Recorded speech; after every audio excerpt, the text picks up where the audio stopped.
మనసులో పైకొచ్చేటటువంటి మాట బట్టి సంస్కారం చెప్పచ్చు. ఒక ఆయన ఒక ఆవిడతో మాట్లాడితే మీకు లక్ష్మీ స్వరూపమ్మా మీరు అన్నాడు అనుకోండి, ఆయన సంస్కారాన్ని చెప్తుంది. ఆ మాట మాట హృదయ పరిణితిని చెప్తుంది, వాళ్ళ భావనని చెప్తుంది. ఎంత మర్యాదగా ఎంత గౌరవంగా మాట్లాడారో చూడండి ప్రజలు.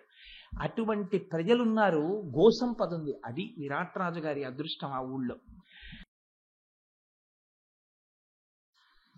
నిన్నటి రోజు ఉపన్యాసం పూర్తి చేసే సమయానికి పాండవులలో ధర్మరాజు, భీమసేనుడు, అర్జునుడు, నకులుడు నలుగురు కూడా విరాట్ రాజు గారి యొక్క కొలువు కూటమునందు తమకు తగినటువంటి పదవులను అధిష్ఠించడానికి అవకాశాన్ని పొంది ఉన్నారు. ఇవాళ సహదేవుడితో మనం కార్యక్రమాన్ని ప్రారంభం చేస్తాం. సహదేవుడు పాండవులలో చిట్ట చివరివాడు, మాద్రీసుతుడు. ఆయన విరాట్ రాజు గారి యొక్క సభాప్రవేశం చేస్తున్నాడు.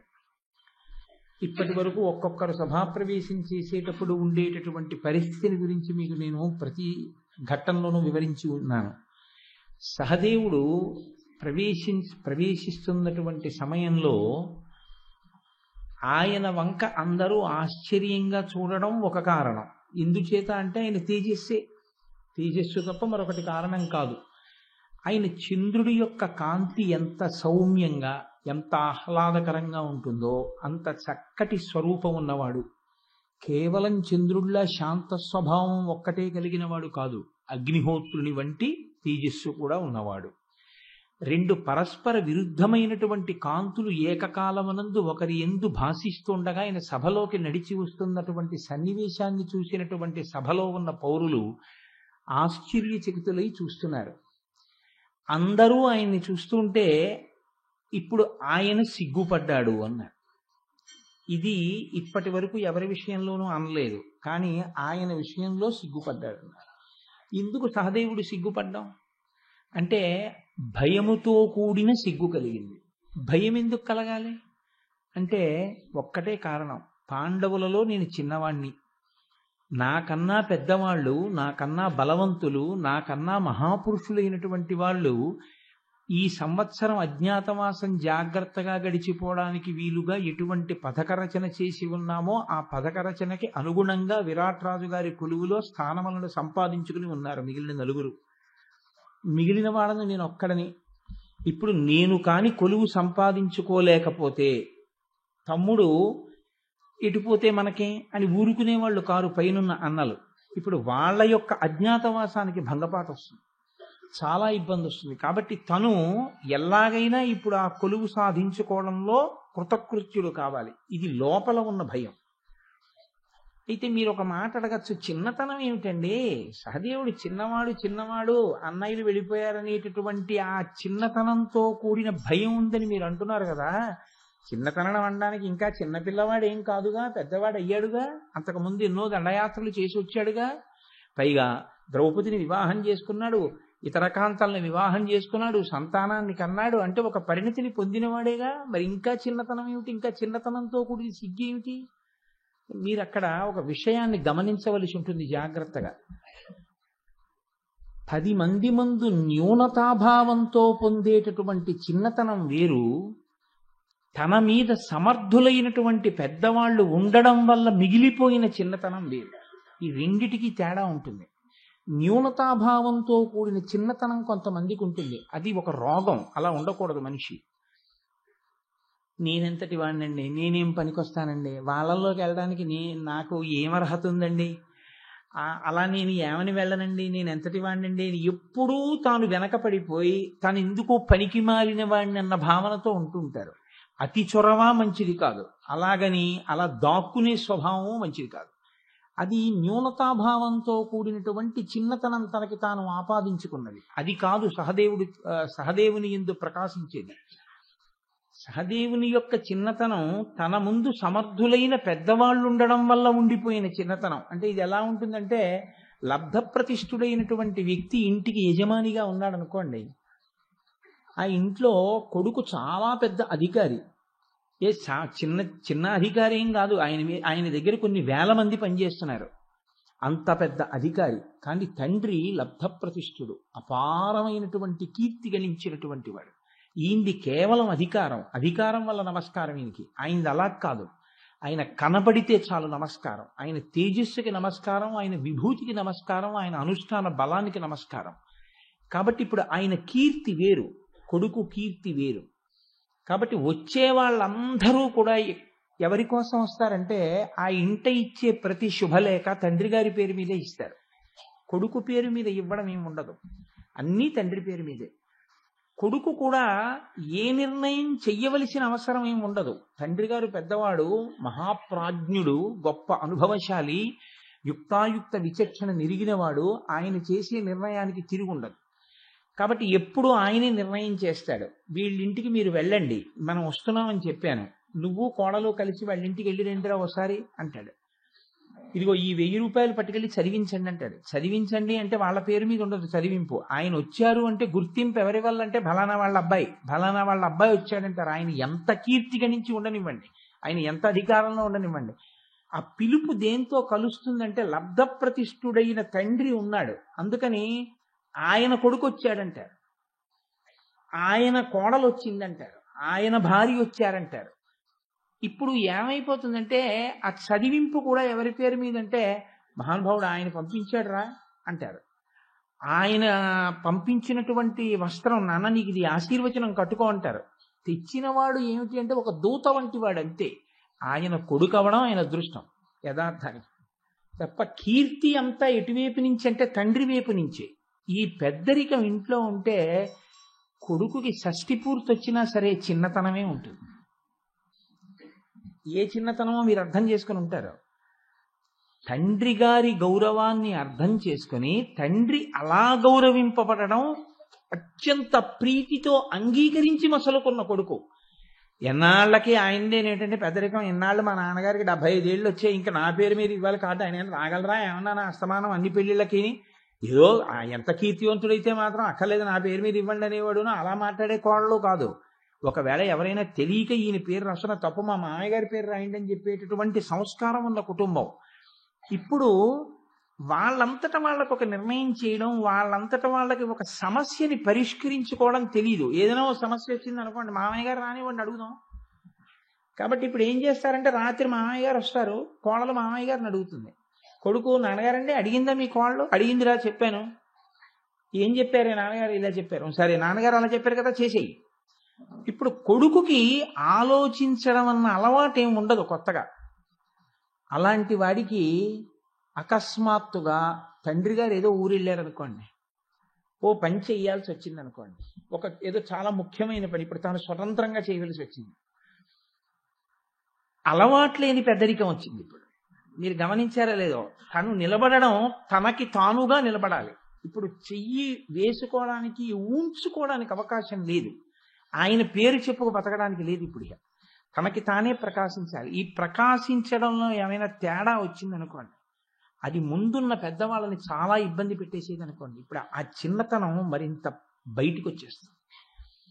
అయ్యి బాబో ఏమిటో మనకు అలవాట్లేదు, ఇప్పుడు ఎలాగో ఏమిటో, నాన్నగారు చూస్తే ఊళ్ళో లేరు, నాన్నగారి పేరు చెప్పడానికి వీల్లేదు ఇక్కడ, ఎలాగో ఏమిటో అన్న తడబాటు వచ్చిందనుకోండి. ఆ తడబాటు వస్తూనే అన్ని నాన్నగారు చూసుకునేవారు, మనకేమో ఇవన్నీ తెలియవు, ఏమీ లేదు, నాన్నగారు ఉంటే గొడవ వదిలిపోయేది, నాన్నగారు లేరు, నాన్నగారు సెల్ మోగదు, నాన్నగారు ఎక్కడో కేదార్లో ఉన్నారు, అక్కడేమో సెల్ ఫోన్స్ పనిచేయవు, ఎలా ఇప్పుడు అని వేళ్ళు విరిచేసుకుంటాడు.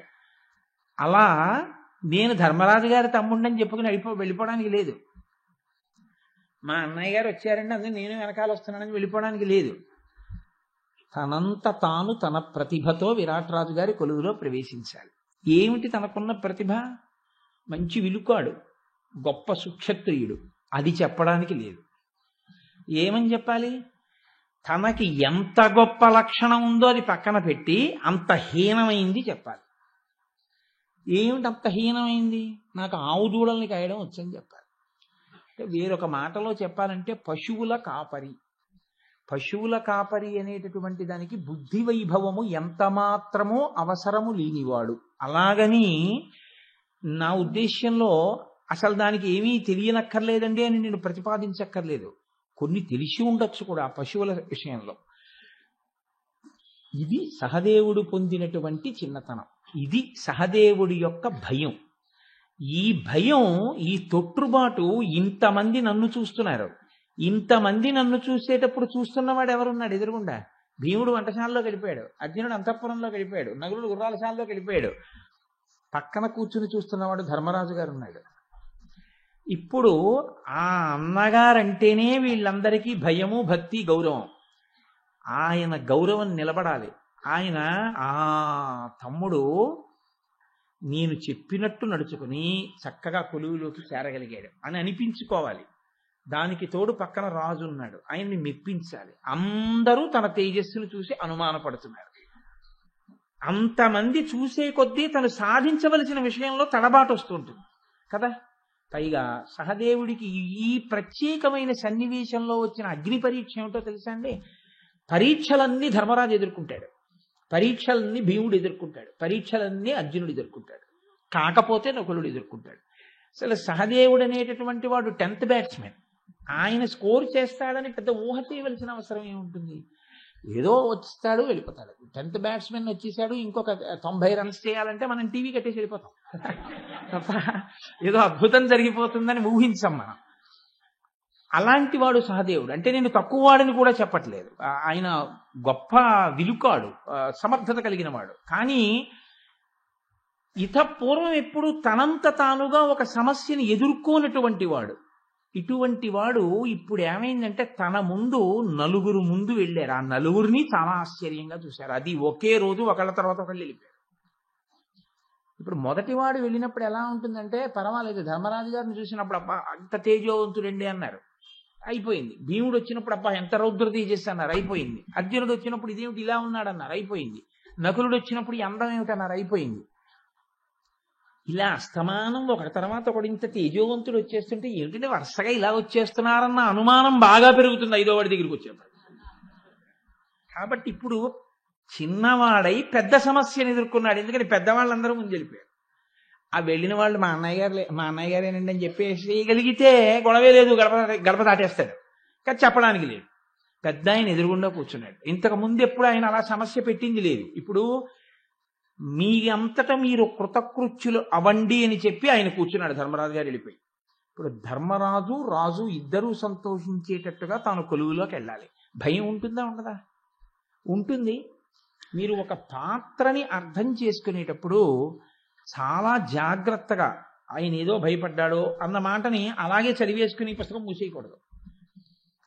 తిక్కన గారి కవిత్వంలో ఉండే గొప్పతనం ఏమిటంటే నాటకీయత. నాటకీయత అంటే ఏది వాక్య నిర్మాణం చేత ఒక వాక్యాన్ని రాసి చూపిస్తే అర్థమవుతుందో దాన్ని బాగా మనసులో చూడగలిగినటువంటి వాడికి పాత్ర మనసులో పడుతున్నటువంటి దిగులు వలన వ్యక్తమైనటువంటి భావనతో కూడిన పాత్రని మీ కళ్ళ ఎదుట అసలు మీరు ఇలా పుస్తకం తీయగానే రంగస్థలం మీద అవనిక పైకెత్తి నాటకం ప్రారంభమైనట్టుగా ఒక నాటకీయ చిత్రణ చేస్తాడు ఆయన. ఆయన కవిత్వానికి ఉన్న గొప్పతనం అది. కాబట్టి ఇప్పుడు కేవలం సహదేవుణ్ణి ప్రవేశపెట్టట్లేదు విరాట్రాజు గారి కొలువులోకి. ఎంత గొప్ప పరీక్షను ఎదుర్కొంటున్న సహదేవుడు వస్తున్నాడో మీరు గమనించాలి. వస్తున్నవాడు ఎక్కువగా నోరు విప్పి చెప్పవలసిన అవసరం లేని రీతిలో వచ్చాడు. ఎలా? ఒకవైపు దూడలని పట్టుకుని దూడల్ని కట్టేటటువంటి పలుపులన్నీ వేసుకున్నాడు. ఓ పెక్క పెద్ద పెద్ద పశువులన్నింటినీ కట్టేటటువంటి పలుపులు వేసుకున్నాడు. దూడల్ని కట్టేటటువంటి పలుపును ఆవుని కట్టే పలుపు ఒకలా ఉండవు, అది లావుగా ఉంటుంది, ఇది చాలా సన్నగా ఉంటుంది. దాని మెడకి వెయ్యాలి, ముక్కుకు తాడెయ్యాలి, ముందు 2 కాళ్ళకి బంధనం వేసి నించోబెట్టాలి. అవసరమైతే దూడకి ఓ కాలుకి తాడు కడితే చాలు, అలా బడి ఉంటుంది. ఎందుకంటే దానికి ఇంకా పెద్దగా అటు ఇటు వెళ్ళిపోవడం కొంచెం భయంతో కూడుకుని ఉంటుంది. అందుకని ముక్కుతాడు అవి వేయవలసిన అవసరం ఉండదు. ఆవు మీద పడితే భయం, దూడ చెంగున గంతులేస్తే సంతోషం కదండి. దూడలు చెంగున ఆడితేనే మనకి సంతోషంగా ఉంటుంది. కాబట్టి ఇప్పుడు దూడల్ని పట్టుకునే పలుపులు ఒక పక్కన వేసుకున్నాడు, ఆవుల్ని ఎద్దుల్ని కట్టే పలుపులు ఒక పక్కన వేసుకున్నాడు. ఒక పెద్ద తాడు కూడా ఒకటి చుట్టి మొలకు కట్టుకున్నాడు. అంటే ఈ తాడెందుకు అంటే ఈ ఆవులతోటి దూడలతోటి పనిచేసేటటువంటి వాళ్ళకు ఉండే లక్షణం ఏమిటంటే అవసరమైతే ఇన్ని పలుపులు కావాలి అని ఉండదు. అన్ని ఆవుల్ని కలిపి ఒక త్రాట కట్టగలిగిన లక్షణం ఉంటుంది. మీరు చూడండి, ఈ పెద్ద పెద్ద కాలేజీల ముందు సైకిల్ పార్కింగ్ ఉంటుంది. ఇంత సైకిల్ పార్కింగ్ ఉన్నప్పుడు ప్రతి సైకిల్కి తాళం వేశారా అని చూడరు. ఓ పెద్ద ప్లాస్టిక్ తాడు ఒకటి పట్టుకొచ్చి అన్ని సైకిళ్ల చక్రాల్లోంచి ఎక్కించేసి ముడేసుకుని ముడి దగ్గర ఆయన కూర్చుంటాడు. ఇప్పుడు ఏ సైకిల్ కూడా వెరికినా రాది, ఆ తాడు ఆ ముడి అక్కడ ఉంటుంది. సైకిళ్ళు కదిలి ముడి కదిలితే ఆయన గబుక్కుని వస్తాడు కర్రట్టుకుని, ఎవరు లాగుతున్నాడు సైకిల్ అని. అలా ఒక్క త్రాటితో అవసరం అయితే అన్నింటి కాళ్ళకి వేసి ఆ చివర కట్టి ఇవన్నీ మేత మేసేటట్టు చూసుకోగలగాలి. అందులో ఒక పెద్ద తాడు ఒకటి పెట్టుకున్నాడు. పెట్టుకుని ఒక తాగా ఒకటి చుట్టుకుని అచ్చు పశువుల కాపరిలాగే వచ్చాడు. పశువుల కాపరిలా రావడం తేలిక, పశువుల కాపరిలా మాట్లాడడం కష్టం. ఎందుకో తెలుసా అండి? నోరు విప్పితే ఏది మాట్లాడాలో తెలుసా? పశువుల కాపరి భాషే మాట్లాడాలి. ఎందుకంటే నేను నిన్నే ఒక ప్రత్యేకమైన అవసరం నిమిత్తం నేను ఒక ఆవు దగ్గరికి వెళ్ళవలసి వచ్చింది. ఆవు దగ్గరికి అంటే ఒక ఆవు కొరకు వెళ్ళవలసి వచ్చింది. ఆయన్ని ఏమండి ఇది పొదుగు ముట్టుకుంటే తంతోందే ఆవు అంటే ఆయన చమత్కారమైన మాట ఒకటి అన్నాడు. అంటే ఆ లక్షణం, ఆ నైపుణ్యం ఉన్న వాళ్ళు అలా మాట్లాడతారు. దానికి కితకితలు ఉన్నాయండి ఇంకానన్నాడు. అంటే కితకితలు ఉండడం ఏంటి అంటే ఆయన అన్నాడు చాలా చమత్కారమైన మాట అన్నాడు. ఇది తొలిచూలు, ఇది 8 నెలల ఆవు, ఇది చూలుతో ఉంది, ఇంకా ఈనలేదు. దీని చనుకట్టు ఎవరు ముట్టుకున్నారు ఇంతకుముందు? ఎవరు ముట్టుకోలేదు. అవసరం ఎందుకుంటుంది?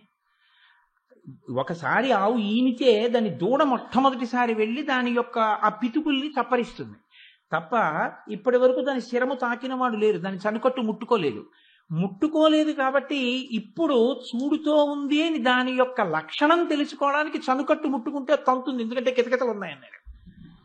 చెప్పేటప్పుడు వాళ్ళ మాట ఒకలా ఉంటుంది. నేను ఇప్పుడు మాడిన మాటలన్నీ ఒక గొల్లవాడు మాట్లాడేవి. ఏం నాయుడు గారు ఎక్కడున్నారు సభలో? వాళ్ళ మాట తీరు ఒకలా ఉంటుంది. ఆయన అన్నాడు, ఎందుకంటే అలా బెదురుతోంది అంటే మీరు కొత్త బట్టలు వేసుకున్నారు కదా అన్నాడు. అంటే కొత్త బట్టలు ఏం కాదు, కొత్త బట్టలు అంటే మేము రోజు ఏ బట్టలు వేసుకు తిరుగుతామో అలాంటివి కాకుండా గళ్ళ చొక్కాలు, ప్యాంట్లు, చొక్కాలు, బూట్లు ఇవన్నీ వేసుకుని కారు వేసుకుని అక్కడ దిగితే అది ఏమిటో కొత్త వాళ్ళు, ఈ రంగు బట్టలు ఏమిటి, ఈ బెల్ట్లు ఏమిటి, బూట్లు ఏమిటి, వీళ్ళు ఏమిటి, ఎందుకు వచ్చారు అని దానికి ఒక బెదురు. అంటే కొత్త బట్టలు చూసి బెదిరింది అన్నాడు. గొల్లవాడిగా ఉండడం కాదు, గొల్లవాడిగా వేషం కట్టడం తేలిక. మిగిలిన గొల్లవాళ్ళు చూస్తూ ఉండగా అవసరమైతే ఇతనికి ఏ పాటి తెలిసాయా అని అడిగాడు అనుకోండి, ఓ గొల్లవాడు వచ్చి అడిగితే అతనికి తగినట్టు మాట్లాడాలి, గొల్ల భాష రావాలి. ఇందులో కృతకృత్యం గొప్ప. అంతకుముందు ఎక్కడైనా షార్ట్ టర్మ్ కోర్సు నేర్చుకున్నాడేంటి సహదేవుడు? ఏమీ లేదు. కానీ ఆ పరిస్థితిలో నెగ్గడానికి కావలసిన రీతిలో మాట్లాడాలి. పెద్ద ప్రతిబంధకం ఎక్కడొస్తుందంటే చూడ్డానికి అలాగే ఉంటే గొడవలేదు, ఇచ్చేస్తారు ఆ పదవి. అలా ఉండడు, పెద్ద తేజస్సుతో ఉంటాడు. నేను ఆయన అన్నాడు వస్తూనే, మహానుభావ నేను ఆవుల్ని బాగా కాస్తాను, నేను ఇత పూర్వం ధర్మరాజు గారి యొక్క గోసంపదనంతటినీ కూడా రక్ష చేస్తూ ఉండేవాడిని. ఆయన ఇప్పుడు అరణ్యవాసానికి వెళ్ళిపోయి అజ్ఞాతవాసానికి వెళ్ళిపోయారు, అందుకని నేను కూడా కొలువు వదిలి ఇలా బయటికి వచ్చేసాను. నాకు ఆవుల యొక్క స్థితిగతులన్నీ తెలుసు. ఒక ఆవుని చూడగానే దాని వయసు చెప్పగలను, అది ఎన్ని పాలిస్తుందో చెప్పగలను, అది ఏ రోగంతో బాధపడుతోందో చెప్పగలను. అన్నిటిని మించి ఉంగిడి, తిక్క, అదురు అని 3 రకాల రోగాలు ఉంటాయిట ఆవులకి. ఆ ఉంగిడి, తిక్క, అదురు అనేటటువంటి 3 రోగాలు ఆవులకి వస్తాయా అన్నది పసిగట్టగలను, దానికి తగిన వైద్యం చేయగలను. ఏ ఆవు ఏ ఆహారం పెడితే ఆరోగ్యాన్ని పెంచుకుని ఎక్కువ పాలిస్తుందో నేను అలా ఏర్పాటు చేయగలను. విశేషించి నాకు కలిగిన ప్రజ్ఞ ఒకటి ఉంది అని చెప్పాడు. ఏమిటా ప్రజ్ఞ అంటే మీరు దాన్ని అక్కడి వరకే ఒక గోపాలకుడికి ఉండవలసినటువంటి గొప్ప లక్షణంగా మీరు చూడాలి. ఈ ఆబోతు వలన ఈ ఆవు చూలు కట్టి దూడని కంటుంది అని నిర్ణయం చేసేటప్పుడు ఒక్కొక్కసారి ఆబోతుని సక్రమంగా నిర్ణయం చేయకపోతే జాతికి సంబంధించినటువంటి దూడలు మళ్ళీ పుట్టడం కష్టం అవుతుంది. కాబట్టి దానికి తగినటువంటి జాతి ఆబోతుని చూడగలగాలి. కేవలం ఆవుల్ని చూస్తే సరిపోదు.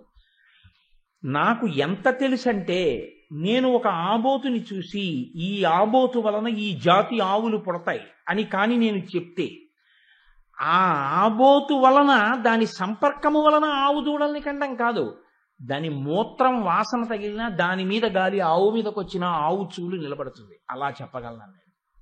ఇది ఆవుల విషయంలో తనకి ఉన్న పరిజ్ఞానంలో పతాక స్థాయి మాట. ఇది కేవలం నేను ఆవుల్ని పెంచుతాను, ఏదో కుడితి పెడతాను, ఆకుకూరలు పెడతాను, అది పెడతానంటే నా పరిజ్ఞానంలాగే ఉంటుంది. అలా కాదు. గంగడోలని వినిచో ఆవు చాలా సంతోషించును, ఇలాంటి మాటలు చెప్తే వాడికి కేవలం ప్రాథమిక విషయాలు మాత్రమే తెలిసాయి. అది కూడా తెలియకపోతే వాడి కర్మ. కానీ అంత దూరం మాట్లాడగలిగితే ఖచ్చితంగా గోపాలుడిగా ప్రజ్ఞ ఉంది.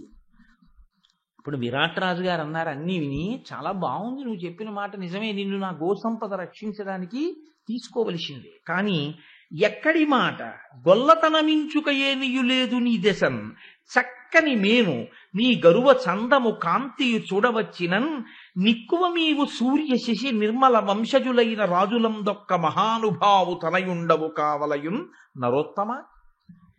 విరాట్ రాజు గారు లెక్క కడితే అండి ఆ విరాట పర్వంలో 2 4 అంతే. అంత ఖచ్చితంగా లెక్క కట్టేశాడు పాండవుల్ని. కానీ ఎక్కడ దాటలేకపోయాడంటే 5 వరుసగా వచ్చినా ఏదో తేడా ఉందని మాత్రం కనిపెట్టలేదు. అక్కడే నేను చెప్పా మీకు, ఈశ్వరానుగ్రహం పాండవులకు ఉన్నది. కాబట్టి ఇప్పుడు ఆయన అన్నాడు, ఎక్కడి మాట, ఇది మాట ఏమిటి నీది అలా ఉంది గొల్లవాళ్ళలాగా, గొల్లతనం మించుక ఏమియు లేదు నీ దశన్.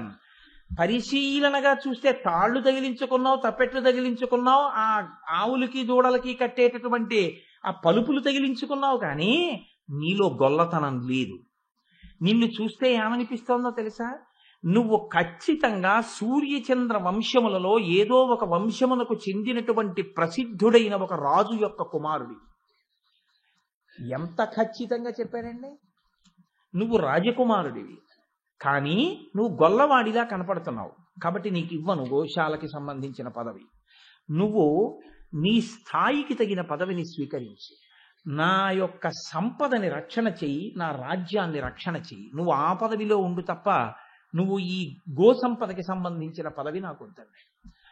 ఆయన అన్నాడు, మహారాజా, దేహంలో ఏదో ఓ కాంతో ఓ మెరుపో ఉన్నంత మాత్రం చేత అటువంటి పనులు చేయగలిగిన వాడినా నేను అర్భకు. నాకేమొచ్చు, ఆవుల్ని దూడల్ని తోలడం, ఆవుల్ని దూడల్ని రక్షించడం తప్ప అంతకన్నా నాకు ఏ పరిజ్ఞానం లేదు.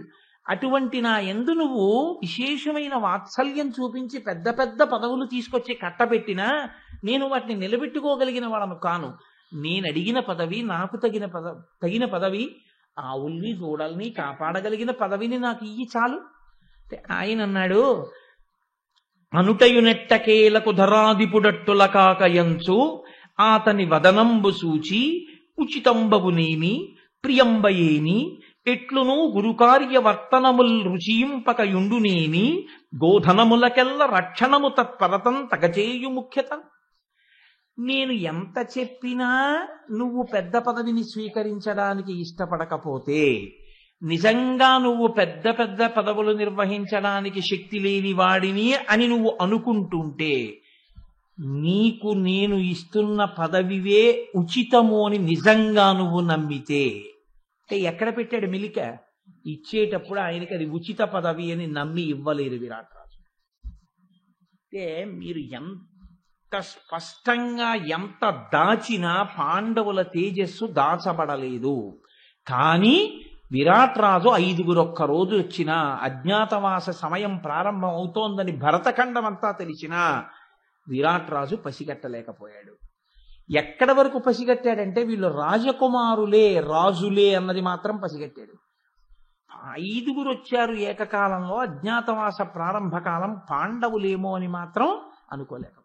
అక్కడ వాళ్ళకి ఈశ్వర రక్షణ లభించింది. కాబట్టి ఇదే నీకు ఉచితం అనుకుంటే, అది నీకు ప్రియంబగునేని, అదే నీకు ప్రియమైతే, గురుకార్యవర్తనముల్ రుచియింపకయుండునేని, పెద్ద పెద్ద పనులు చేయడం నీకు నిజంగా ఇష్టం లేకపోతే నువ్వు ఆ పని చేయి. కానీ ఏ పని చేస్తావో తెలుసా, నువ్వు కేవలం ఆవుల్ని దూడల్ని కాపాడడం కాదు, నా సమస్త గోసంపదను రక్షించేటటువంటి అధికారిగా నువ్వు ఉండు. నీ కింద ఇప్పటి వరకు పనిచేస్తున్న వాళ్ళందరూ నీ కింద పనిచేస్తారు. అంటే ఇంచుమించుగా ఆ విషయానికి సంబంధించిన ప్రభుత్వ నిర్వహణని సహదేవుడి చేతిలో పెట్టాడు. సరే, చాలా సంతోషించాడు. అమ్మయ్యా, అన్నయ్య దగ్గర రాజుగారి దగ్గర ఎలాగైతేనేం పాస్ అయిపోయాను, వచ్చేసాను విరాటుడు కొలువులోకి. నా వల్ల పైనున్న నలుగురు ఖేదపడవలసిన అవసరం లేదు. ఇక అక్కడ నించుంటే ఇబ్బందిని గబగబా గోశాల వైపుకు వెళ్ళిపోయాడు.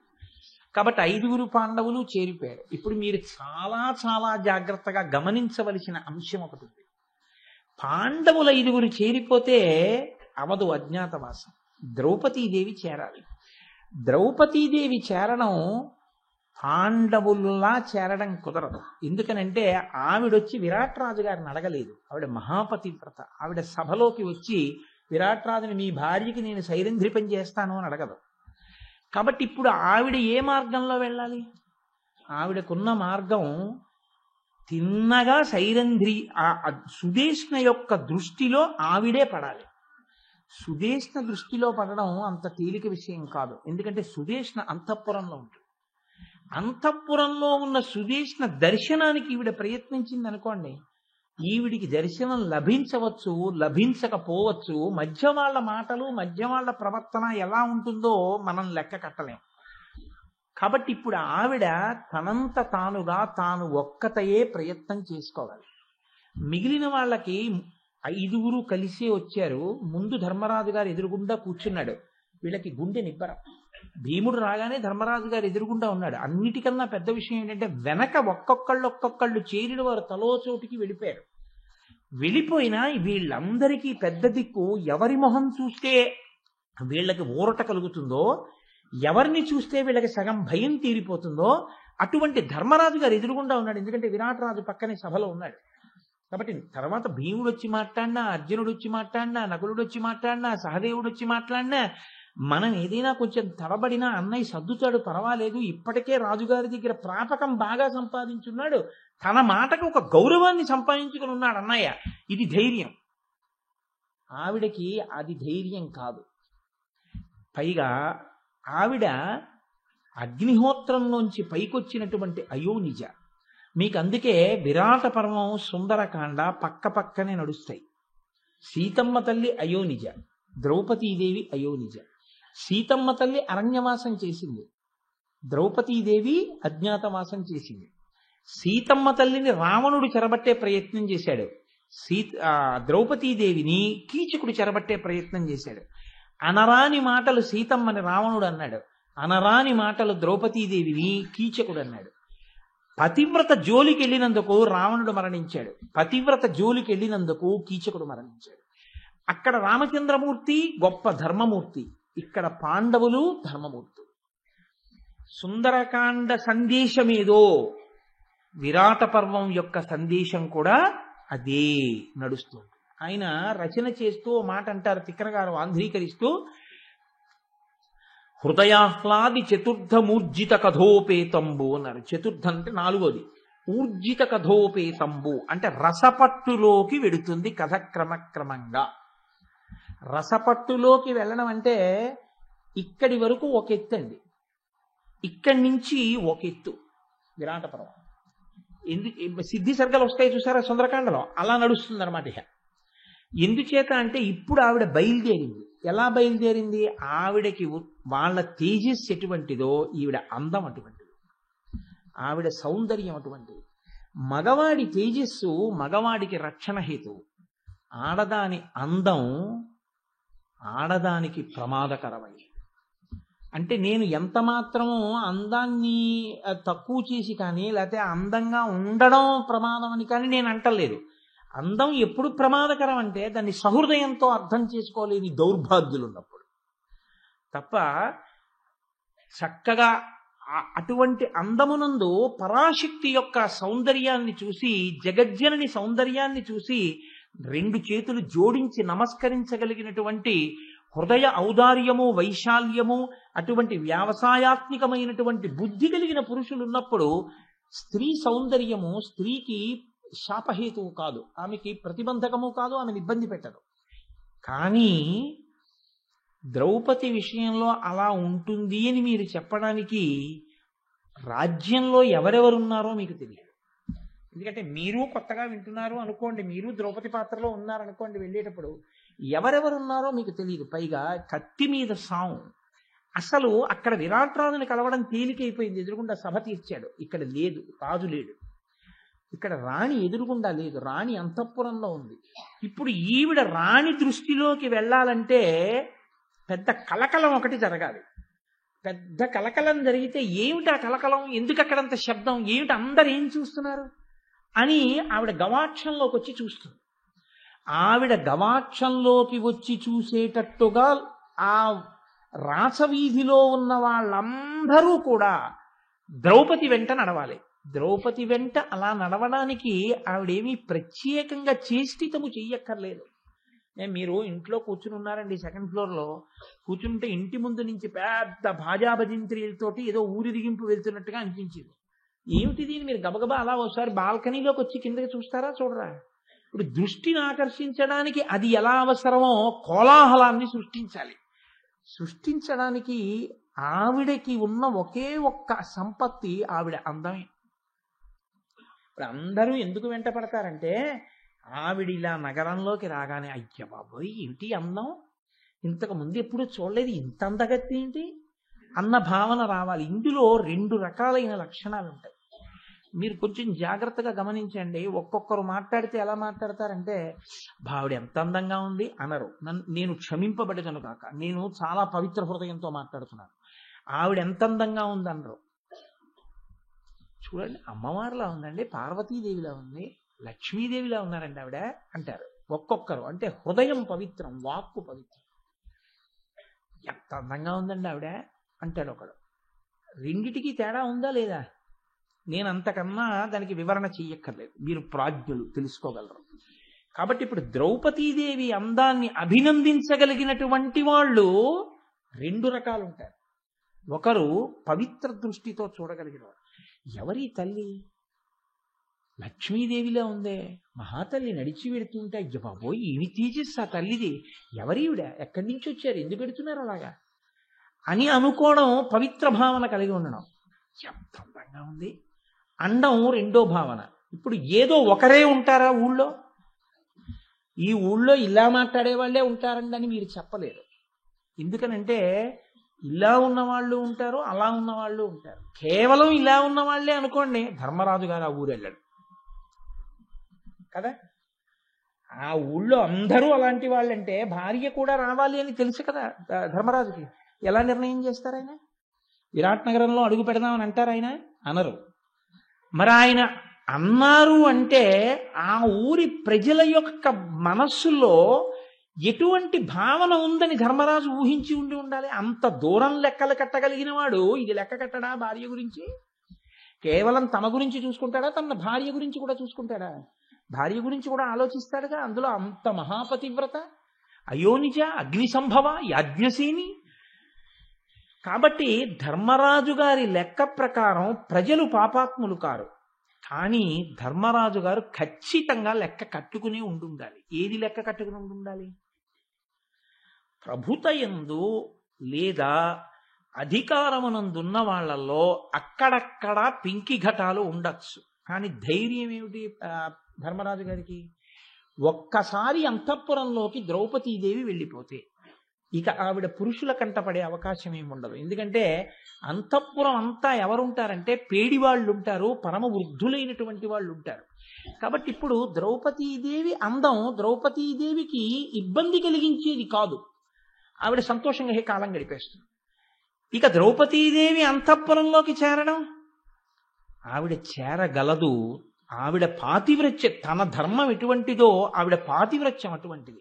కాబట్టి ఆవిడ పాతివ్రత్యం ఆవిడ్ని చేరుస్తుంది, ఆవిడికి రక్షగా నిలబడుతుంది. ఇది ధర్మరాజు గారి లెక్క.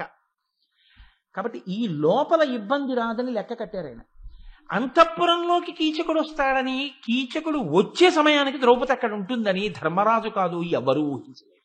అది ఈశ్వరాజ్ఞ. ఎందుకంటే రాజైన అంతఃపురంలోకి వచ్చే ముందు మామూలుగా ఏం వచ్చాడు, రాజుగారు వస్తున్నారని తెలిసిపోతుంది. పరిచారికలు అందరూ పక్కకి తప్పుకుంటారు, రాజుగారు వస్తున్నారు. లేదా పురుషుడు వస్తున్నాడు అంటే దానికి ఒక వార్త ఉంటుంది. ఎంత అన్నదమ్ములు వస్తున్నా కూడా రాణిగారు అన్నదమ్ములు వస్తున్నారంటే మిగిలిన వాళ్ళు పక్కకి తప్పుకుంటారు. హఠాత్తుగా వచ్చాడు కీచకుడు. రావడంలో తెలియలేదు, ద్రౌపది అక్కడే ఉంది. ఊర్జిత కథోపేతంబు, ఈశ్వర శాసనం పడిపోవాలి కీచకుడు. కాబట్టి ఇప్పుడు ద్రౌపది వలన పడిపోవాలి, చాలా తమాషాగా పడిపోవాలి. పడిపోవడం పెద్ద గొప్ప కాదండి, చంపేస్తాడు ఎవరినైనా. అంతంత పెద్ద హిడింబాసురుణ్ణి బకాసురుణ్ణి చంపిన వాడికి కీచకుడిని చంపడం పెద్ద సమస్య ఏంటి? అది కాదు సమస్య.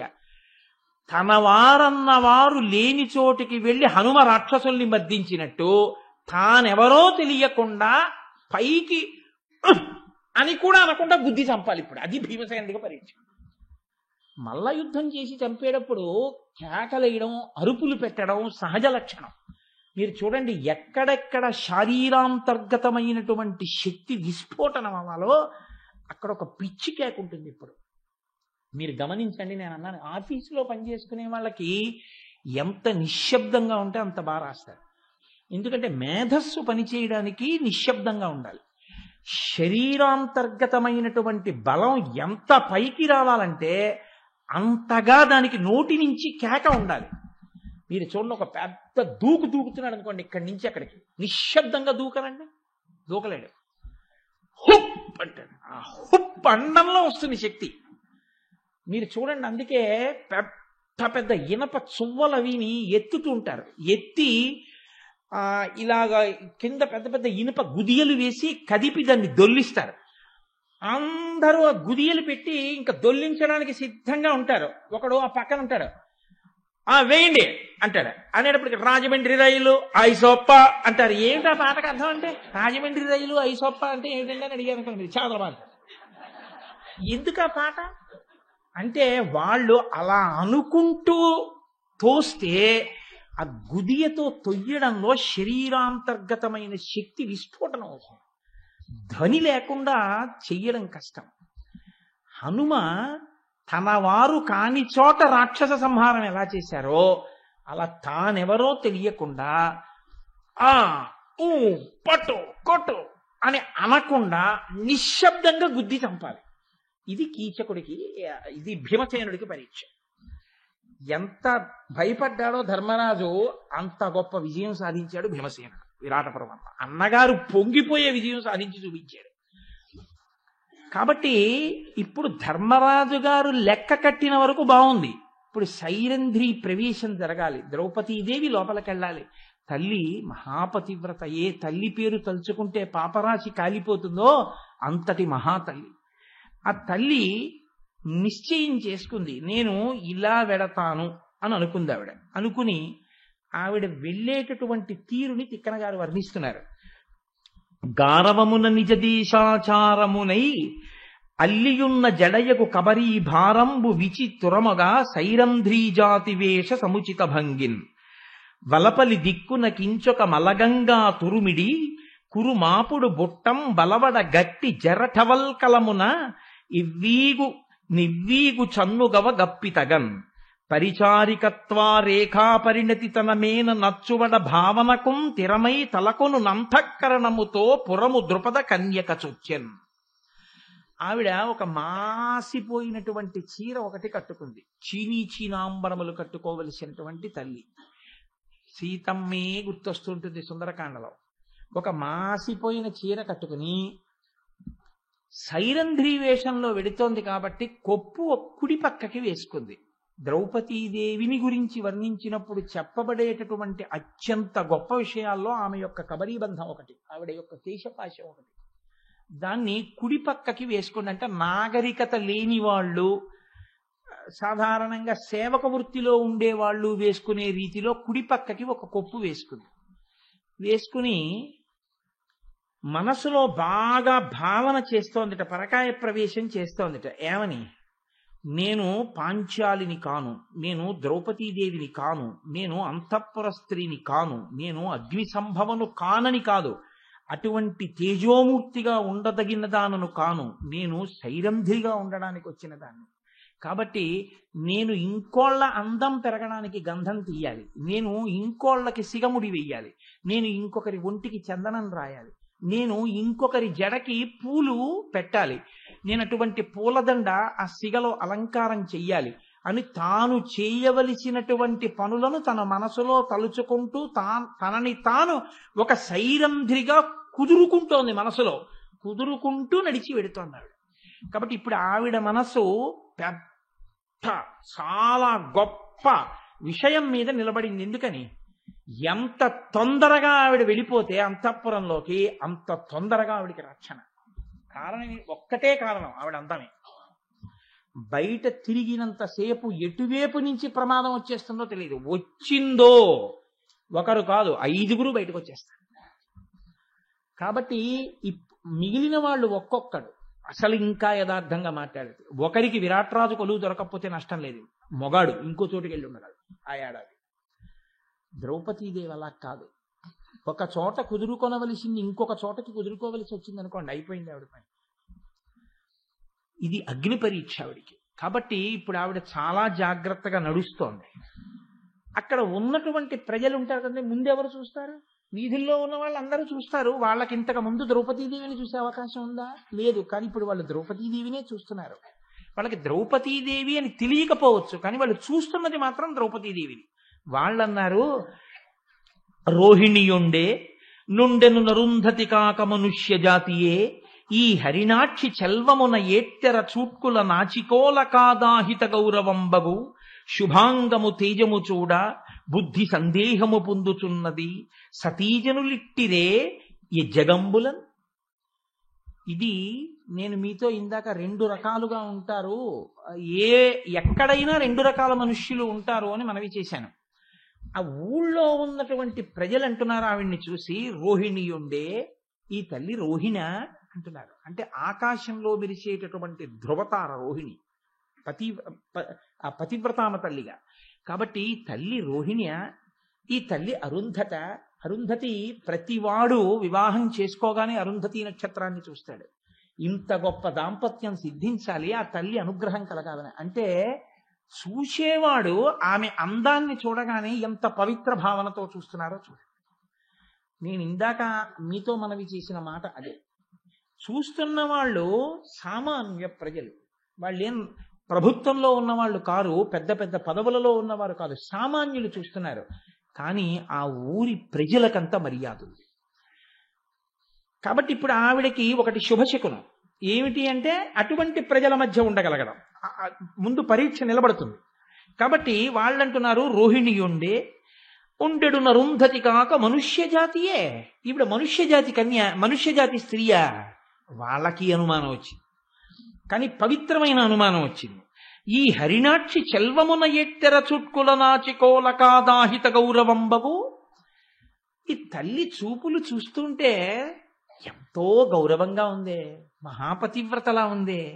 శుభాంగము తేజము చూడ, ఈ తల్లి యొక్క శరీరంలో అంగములను చూస్తుంటే శుభాంగము, ఏమి కాంతితో ఉంది ఆ తల్లి. బుద్ధి సందేహము పొందుచున్నది, ఈమె మనుష్య కాంతేనా, బుద్ధికి సందేహం వస్తోంది అని తీర్పులో ఉంది గొప్పతనం. వాళ్ళు ఏమన్నారో తెలుసా అండి? సతీజనులిట్టిరే యజ్జగంబులం. మహాపతివ్రతలైన స్త్రీలు ఏ లోకంలోనైనా ఇలాగే ఉంటారు. ఇది మర్యాద. మనసులో పైకొచ్చేటటువంటి మాట బట్టి సంస్కారం చెప్పచ్చు.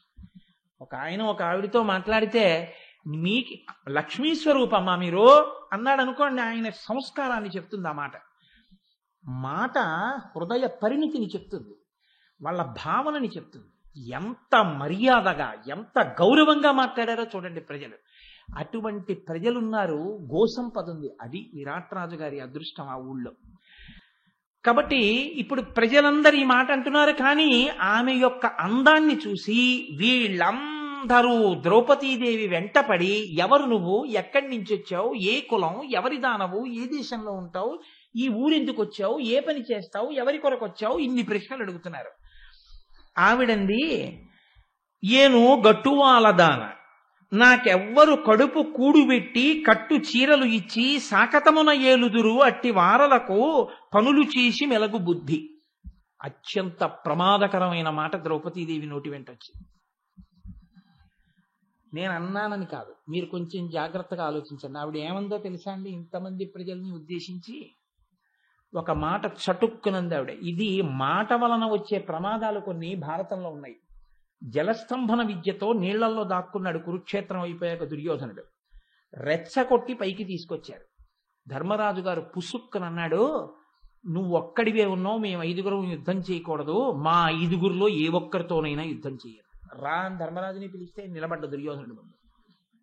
చేయలేడు, మల్ల యుద్ధం కదా యుద్ధం. కృష్ణుడు ఉన్నాడు కాబట్టి దుర్యోధనుడి మనస్సు భీమసేనుణ్ణే ఎంచుకునేటట్టుగా మాట్లాడాడు. అప్పుడు మీరెందుకు నాకు పోరాడితే భీముడితో పోరాడతాను అన్నాడు కాబట్టి తొడలు విరిగి కింద పడ్డాడు. ఒక్కొక్కసారి గభాలన మాట్లాడి కొంప ముంచేస్తావు ధర్మరాజా, నువ్వు నీ ధర్మం నీ మాటలు అన్నాడు కృష్ణుడు. ఒక్కొక్కసారి మాట అంత ప్రమాదం వైపు కూడా వెళుతుంది. అలా వెళ్ళలేదు అంటే ఈశ్వరుడు అనుగ్రహించాడని గుర్తు. ఎందుకో తెలుసా అండి, ఆవిడ ఓ మాట అనేసింది కబుక్కుని. ఏమంది? ఏను కట్టువాలదాన నేను సైరంధ్రిణి అన్నాడు. నేను సైరంధ్రిణి కాబట్టి నేను ఎవరికైనా సైరంధ్రి అన్నదా ఆవిడ ఏం చేస్తుంది?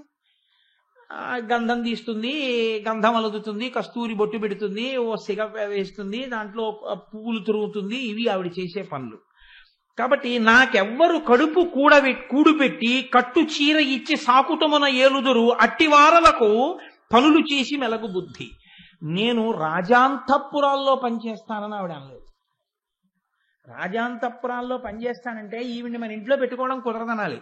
మీరు ఒకటి గుర్తు పెట్టుకోండి, అదే ఊళ్ళో పెద్ద పెద్ద జమీందారులు ఉంటారు, అపారమైన ఐశ్వర్యవంతులు ఉంటారు. ఈవిడ్ని మన ఇంట్లో సైరంధ్రిగా పెట్టుకుందాం అని మక్కువ పడేవాడు ఉండకుండా ఉంటాడని మీరు ఊహించకూడదు కదా. ఆ సమయంలో కీచకుడే చూసి ఉంటే మీరు ఊహించండి. కీచకుడు బయట తిరుగుతున్నాడు అనుకోండి ఏనుగు మీద, ఈ మాట అన్నావు కదా, నా అంతఃపురంలో సైరంధ్రిగా ఉండు, నా భార్య మాట అలా ఉంచు, నేను చెప్పిన వాళ్ళకి నువ్వు సైరంధ్రిగా ఉండు అని ఉంటే ఏమై ఉండేది? లేదా వేరొక ధనవంతుడు అడిగి ఉంటే ఏమై ఉండేది? సురక్షిత స్థావరమా? అంటే పలుకు జారింది.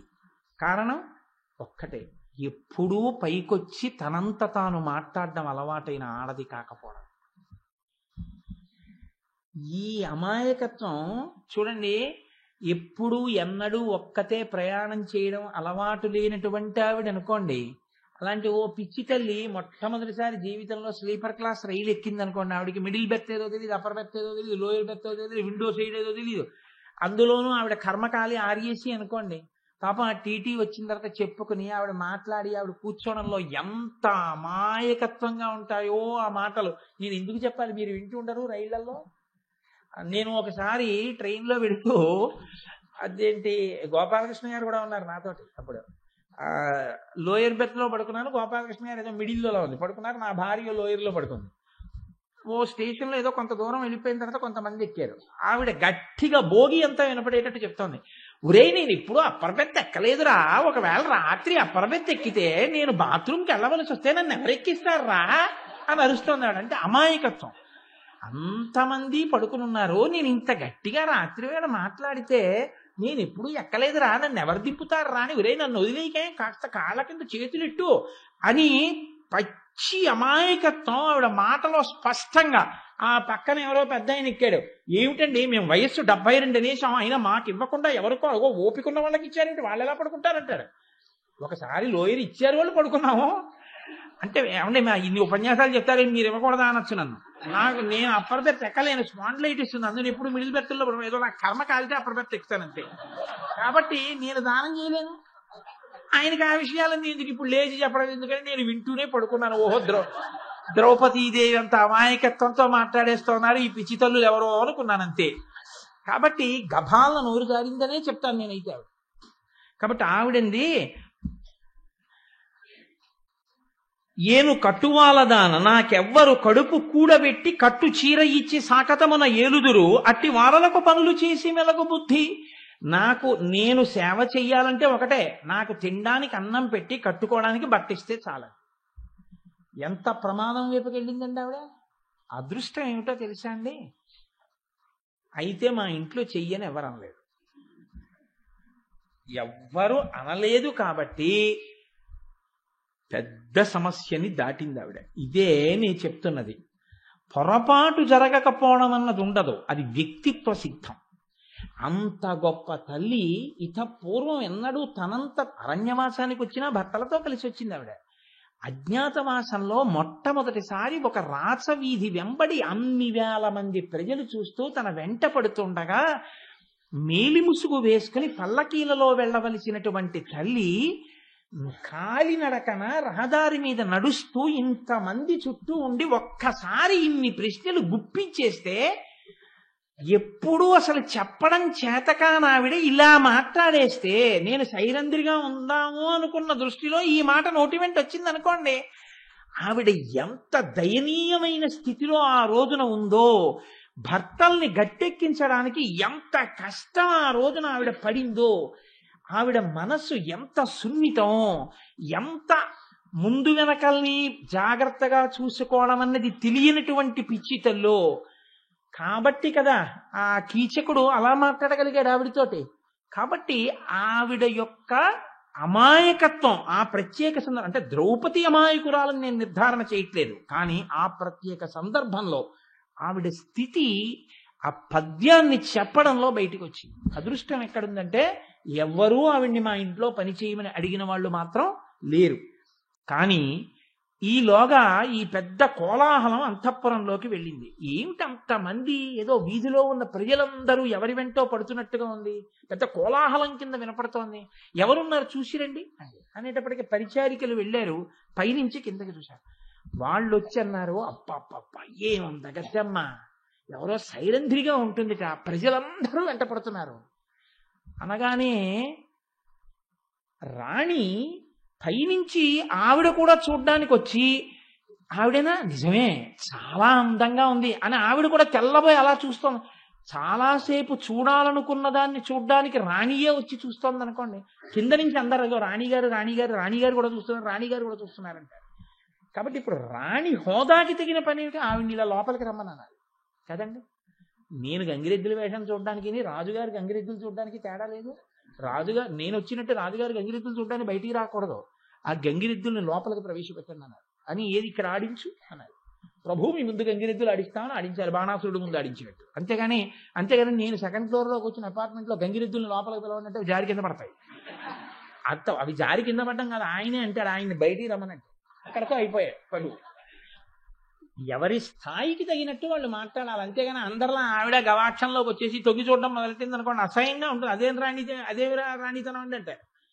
కాబట్టి ఇప్పుడు ఆవిడ పిలిచి ఆవిడ్ని తీసుకురండి పైకి. ఇప్పుడు వాళ్ళు గబగబా పరిగెత్తారు.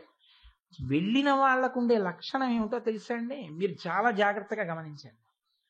వాళ్ళు ఎలా ఉంటారంటే, ఈవిడ బతుక్కి రాణిగారు పిలవడం చాలా గొప్ప, దీని అదృష్టం పండింది, రమ్మంటున్నారు రాణిగారు అని. ఏమ్మా మిమ్మల్ని రాణిగారు రమ్మంటున్నారు, రెండమ్మా అని చెప్పడానికి మీకు నాకు తెలుసు ఆవిడ ద్రౌపదీదేవిని, వాళ్ళకి తెలియదు అనుచారిక. కాబట్టి వాళ్ళు ఏ భావనతో వస్తారంటే, ఈవిడ అదృష్టం పండింది ఆవిడ పిలుస్తోంది అంటారు. వాళ్ళ అదృష్టం పండింది ఈవిడ అక్కడికి వస్తోందంటారా? అనరు కదండి. అంత నీచమైన సంబోధనని జీవితంలో ఆవిడ ఎదుర్కోబోతోంది. అంత మహాపతివ్రత అయి ఎంత కష్టాన్ని కోరుస్తోందో చూడండి. తను మాట్లాడడం రాలేదు, ఇంతమంది మధ్యలో ఉంది, గౌరవంగా పిలవరు, మహారాణిని పిలిచినట్టు నిన్ను రమ్మంటున్నారు మా రాణిగారు అంటారు. ఏకవచన ప్రయోగాన్ని విని వాళ్ళ వెనకాతల అనుచారికలా భయపడుతూ రాణివాసంలోకి వెడుతున్న దానిలా, తెలియని దానిలా ఆవిడ బిక్కుమంటూ వాళ్ళ వెనకాతల కాలినడకన సుదేష్ణ కూర్చున్న చోటికి ద్రౌపదీదేవి వెళ్ళాలి. నిజంగా ఇంకొకరైతే ఈ కష్టానికి అక్కడే కళ్ళు తిరిగో మూర్ఛ వచ్చో కింద పడిపోతారు. ఆ తల్లి ఎంత కష్టాన్ని నిలదొక్కుందో, మనస్సుని ఎంత దిటవు చేసుకుందో, ఇవన్నీ ఒక ఎత్తు. కడుపులో ఇంకొక పెద్ద పరివేదన ఒకటి ఉంటుంది. 5 కుదురుకున్నారా కొలువులో? ఎవరినైనా అడగడానికి అవకాశం ఉందా? ఏమండి మా 5 భర్తలు వచ్చారు, వాళ్ళ 5కి విరాటరాజు గారు కొలువులో స్థానం ఇచ్చారా అని అడగడానికి లేదు. పోనీ 2 రోజుల తర్వాత, 3 రోజుల తర్వాత, వారం రోజుల తర్వాత, 10 రోజుల తర్వాత అంతటి మహాపతివ్రత ఆవిడికి పరివేదన ఉండదండి. ఐదుగురు కుదురుకున్నారా, ఎక్కడెక్కడ ఉన్నారు, ఎవరెవరు ఏ పదవుల్లో ఉన్నారు అడగడానికి ఆవిడ ఎవరిని అడుగుతున్నా? ఆవిడ ఎలా బయటకు వస్తుంది అంతఃపురం నుంచి? ఆవిడకి ఏం పని? పోనీ ద్రౌపది మేము ఇలా ఇలా కుదురుకున్నామని చెప్పడానికి పాండవులు వెళ్ళడం కుదురుతుందా? కుదరదు. కాబట్టి ఇప్పుడు తన భర్తలు కుదురుకున్నారన్న మాట ఒకనాడు తాను వింటానంతే. ఇప్పుడు తనకి రక్షణ అనేటటువంటిది పతివ్రతకి ఇది ఎవరి వలన అంటే భర్త వలన. ఐదుగురు భర్తలు. ఎటువంటి భర్తలు? మహాపరాక్రమవంతులు. వాళ్ళు ఇక్కడే ఉన్నారని చెప్పుకోవడానికి కూడా అవకాశం లేకుండా ఒక సేవకిగా నడిచి వెడుతోంది. ఇంతకన్నా కష్టం ఎవరికైనా ఉంటుందా లోకంలో? ఇంతకన్నా బాధ ఎవరికైనా ఉంటుందా లోకంలో? అప్పుడు కూడా ధర్మం తప్పలేదు ఆవిడ. మనం ఎందుకు ప్రతి చిన్న కష్టానికి కదిలిపోయి ఎంత కష్టం ఎంత కష్టం ఎంత కష్టం అని ఎందుకు అనాలి? నేను అందుకే మీతో తరచు చెప్తున్నాను, విరాట పర్వాన్ని వినేటప్పుడు పేరంటానికి వెళ్ళిన ద్రౌపదీదేవిలా చూడవద్దు అని చెప్పాను. ఆవిడ ఏదో వెళ్ళిపోయిందండి, సైరంధ్రి కింద చేరిపోయిందండి కొలువులో అనకండి. ఆ వెళ్ళడంలో ఎన్ని కష్టాలు పడిందో, ఎన్ని మాటలు పడిందో, ఎంత తడబడిందో, ఎంత బాధపడిందో, చివరికి స్వేచ్ఛగా ఏడవలేకపోయింది. నిజం. ఎందుకంటే ఇంత అలిసిపోయి నా భర్తలు ఎక్కడున్నారో అన్న ఆందోళన వచ్చినప్పుడు సురక్షితమైన స్థానంలోకి ఎడుతోంది. నా భార్య కూడా అలా నా పక్కకు వస్తేనే కదా అసలు నేను కూతుర్ని కన్నాను, కన్యాదానం చేస్తున్నానని ఇన్ని ఉపన్యాసాలు చెప్పి ఇంత వేదాంతం తెలుసున్నవాడు అప్పగింతలు గుర్తొస్తేనే కల నీళ్ళు వస్తాయే. అలాంటిది భర్తలెక్కడున్నారో తెలియనటువంటి ఆడది కన్నుల నీరు పెట్టుకోవడానికి అవకాశం లేదు. ఎందుకు ఏడుస్తున్నావు? అమంగళకరంగా వస్తూనే అంటారు. ఏడవడానికి స్వేచ్ఛ లేదు ఆవిడికి. నాకు ఇక్కడ కత్తిచ్చేవాడు లేడు, ఆత్మహత్య చేసుకుందామంటే సీతమ్మ ఎలా ఏడిచిందో విరాట పర్వంలో ద్రౌపదీదేవి స్థితి కూడా అంతకన్నా భిన్నమేం కాదు. నేను అందుకే అన్నా సమాంతరంగా నడుస్తుంటాయి రెండు చూడండి అన్నాను. ఇప్పుడు అంత ఖేదంతో ఆ తల్లి వెడుతోంది. వెడితే ఆవిడికి చాలా పెద్ద ప్రతిబంధకం ఏదో తెలుసా అండి? ఆవిడ అందమే. నేను ఎందుకు ఈ మాట 10 మాటలు అంటున్నానంటే ఆవిడ వెడుతున్నప్పుడు పరిస్థితి ఎలా ఉందో తిక్కన గారు వర్ణించారు.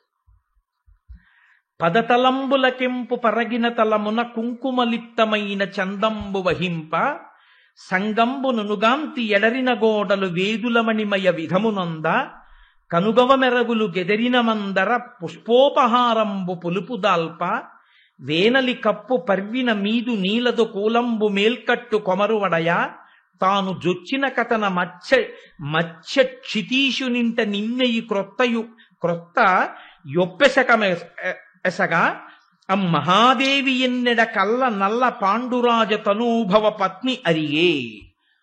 ఆవిడ నడిచి వెడుతుంటే ఆవిడ పాద తలములు అంటే అరికాళ్ళు ఎక్కడెక్కడ అంతఃపురంలో పడ్డాయో అక్కడక్కడ కుంకుమ అరికాళ్ళకి రాయబడినటువంటి ఆడది నడిచి వెడితే ఎర్రటి గుర్తులు ఎలా పడతాయో అలా ఎర్రటి ముద్రలు పడ్డాయి. అంటే అలా పడతాయా?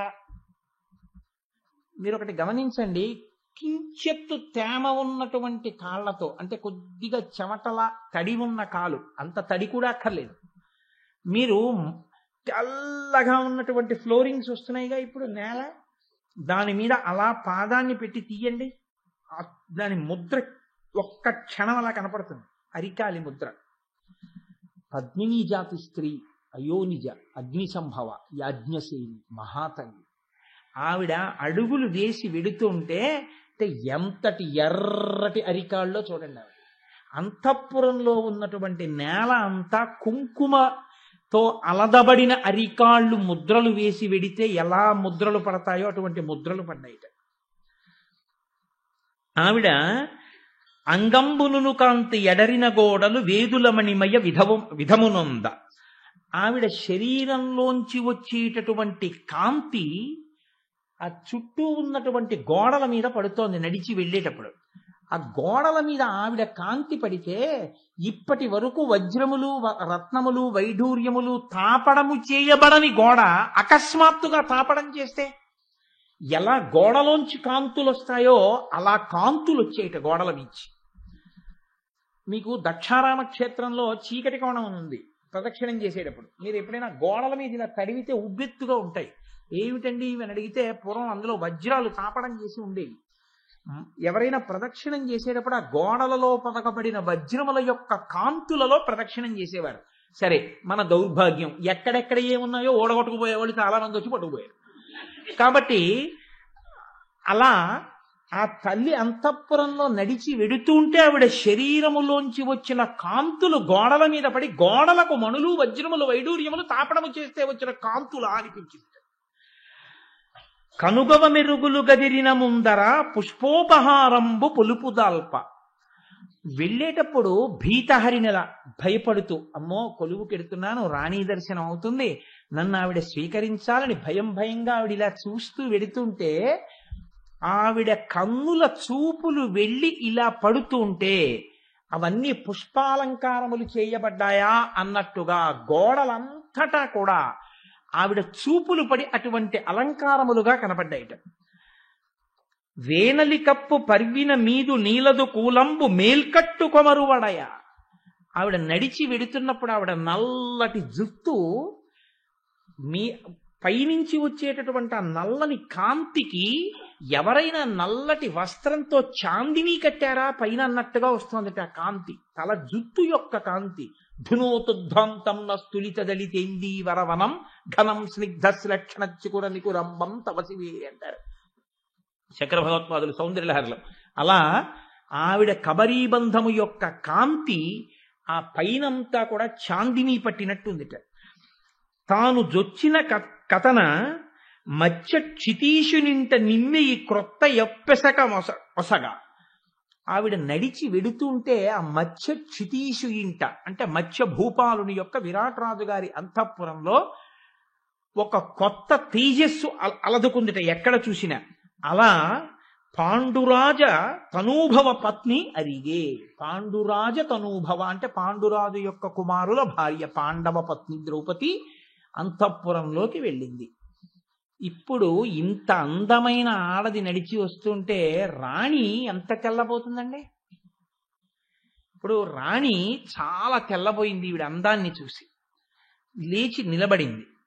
నిలబడి చాలా ప్రేమగా చూసి, ఎవరు నువ్వు, ఎక్కడి నుంచి వచ్చావు, ఏ దేశం అని రెండు చేతులు పట్టుకొని ప్రేమగా దగ్గరకి తీసుకుంటే ఆ ద్రౌపదీదేవి సుదేష్ణతో మాట్లాడుతూ అంటుంది, అమ్మా నేను సైరంధ్రి వృత్తి చేసేటటువంటి దాన్ని, నేను బాగా కస్తూరి తిలకాలు పెట్టగలను, కొప్పులకు పుష్పమాలను కట్టి అలంకరించగలను, కాబట్టి నేను ఇక్కడ కొలువు చేయడం కోసం వచ్చాను. నువ్వు నాకు ఆ సేవకి వృత్తిని అనుగ్రహించి ఇక్కడ సైరంధ్రిగా ఉండడానికి నాకు అవకాశం ఇమ్మని అడిగింది. ఏమి తల్లండి, నిజంగా ఆ మాటలు చెప్పడానికే చాలా బాధగా ఉంటుంది. సుందరకాండలో సీతమ్మ తల్లి మాట్లాడే మాటలు విరాట పర్వంలో ద్రౌపదీదేవి అంతటిది ఆ తల్లి వెళ్ళి ఇలాంటి పదవి అడగడమా, నిలబడి నాకు ఈ ఉద్యోగం ఇప్పించండి అని. అటువంటి సామంతులు కొన్ని వందల మంది ఉన్నారు ధర్మరాజు గారి దగ్గర. యవ్వని వాకిట నిభపద పంకంబు రజభూషణ రజో రాజినడకు అని యవ్వాని చారిత్రమెల్లలోకములకు నొజ్జయై వినయంబు నరపుగరపు యవ్వని కడగంట నివ్వటిల్లడి చూట్కి మానిత సంపద లినుచుండు అని ద్రౌపదీదేవే చెప్పింది ధర్మరాజు గురించి. అటువంటి ధర్మరాజు పట్టమహిషి. అటువంటి తల్లి వెళ్ళి నిలబడి ఇలా అడిగితే ఆ సుదేష్ణ ద్రౌపది వంక చూసి, నీకు అటువంటి పదవిని ఇవ్వాలని నువ్వు కోరుతున్నావు కదా, కేవలము సైరంధ్రిగా నా దగ్గర ఆ పని మాత్రమే చేస్తావా అంటే ఆవిడ ఒక విషయాన్ని చెప్పింది ద్రౌపది. నీచములయ్యడు పనులకు నా చాలమి ఎరిగి మన్ననకు పాత్రముగా నీ చిత్తంబున గైకొని ఆచారము తప్పకుండా నరయుము నన్ను. అమ్మా నేను సైరంధ్రిగా ఉంటాను, అంతఃపురంలో ఉండి నిన్ను సేవిస్తాను, నీచమైన పనులకు మాత్రం దయచేసి నన్ను ఎప్పుడూ నియోగించవద్దు. నాకు అటువంటి పనులు చేతకావు. కాబట్టి నాకు నేను అడిగిన ఈ అభ్యర్థనని మన్నించి నీచమైన పనులకు మాత్రం నన్ను పంపవద్దు. అది నా విషయంలో నువ్వు దృష్టిలో పెట్టుకోవలసి. ఇప్పుడు మీరు ఆలోచించండి, ఎంత వినయంతోటో ద్రౌపది మాట్లాడింది. సుదేష్ణ ఒకసారి పైనుంచి కిందకి, కింద నుంచి పైకి, పైనుంచి కిందకి చూసింది ద్రౌపదీదేవి. చూసి ఆవిడ మాట్లాడుతాం ఎంత వెటకారంగా మాట్లాడిందో, ఎంత మనసు బాధపడే మాట మాట్లాడిందో చూడండి. ఆవిడంది, అనినం కేకయరాజనందన ప్రభూతాశ్చర్యయై ఇట్లను విను నీ రూపము చూచి మా నృపతి యువ్విళ్ళూరు నేనెమ్మెయిం పనిగొందున్ తగా ఇంతులందగిలి నీపై చూట్కి నెల్కొల్పి నెమ్మనముల్ విస్మయమంద చూచెదరు భామా పల్కులింకేటికి.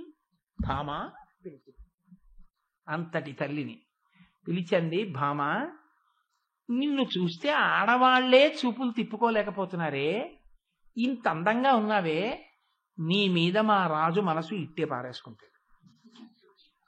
కాబట్టి విను నీ రూపము చూచి మా నృపతి ఉవ్విళ్ళూరు. ఇది చాలా అసహ్యకరమైన మాట. మనసు పారేసుకుంటాడో అన్నకన్నా నేను అనలేకపోయాను. మా రాజు నిన్ను చూస్తే ఉవ్విళ్ళూరిపోతాడని మహాపతివ్రతతో మాట్లాడుతోంది. ఆవిడ కర్మ ఏమిటంటే ఆవిడ ద్రౌపది అని తెలియదు సుదేష్ణకి. కాబట్టి అంత మాట అనగలిగింది. ఇప్పుడు చెప్పండి, మాట పడిందా లేదా? ఎటువంటి మాట అండి?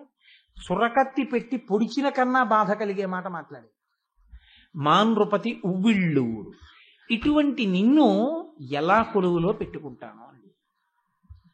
అంటే అంత అందంగా ఉన్నావు కాబట్టి నిన్ను కొలువులో పెట్టుకుంటే ఎప్పుడైనా అంతఃపురానికి రాజుగారు అన్నవాడు వస్తాడుగా, ఎప్పుడైనా నిన్ను చూశాడో నా స్థానం పోతుంది.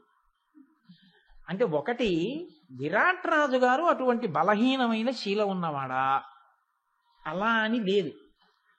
మరి లేకపోతే సుదేష్ణ ఎందుకంది? రెండు కారణాలు ఉండాలి. ఒకటి, ఎంత మంచి భర్త అయినా ఆ భర్త ఎక్కడ దారి తప్పిపోతాడో అన్న బెంగ ఉన్న ఆడది అలా మాట్లాడడం సహజమై ఉండాలి. రెండు, ద్రౌపదీదేవి అందం చూసిన తరువాత తన భర్త నడువడియే అనుమానాస్పదం అయిపోయి ఉండాలి సుదేష్ణకి. ఎటు చూసినా ఆ ద్రౌపదీదేవి తప్పు మాత్రం అందులో లేదు.